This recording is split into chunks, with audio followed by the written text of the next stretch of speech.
Hey everybody, it's Neil and I am in my Tesla and I'll show you what I got here.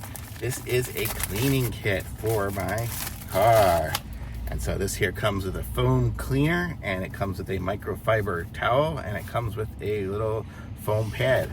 And I'm gonna show you here, I'm gonna clean something here in a second. Let me just get some of the garbage out of my way. And I'll show you all what I wanna clean. So here is my seat. This seat here, I don't know if you can really tell too much, but my dog has been sitting on it and she doesn't clean her feet before she comes in the car. Go figure. So we can go and we can spray this foam. Spray a little bit of the foam on it, and then I'll show you guys as I clean it off. Ooh. So there, I put some foam on there. I can use this little scrubber,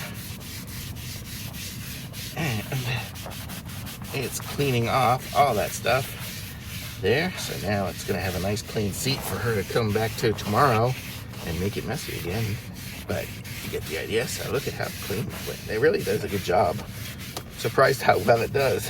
So look at that, that's all the dirt it picked up. And then I can just wipe it clean with the little microfiber cloth. And there is a nice clean seat. So ready for her to make it messy tomorrow, but it's really cool. So cool, nice foam cleaner for a car and house. I guess you can use it for cleaning other stuff. Because it's a deodorizer. I don't smell anything, so no smell for me, but I like it. Thumbs up.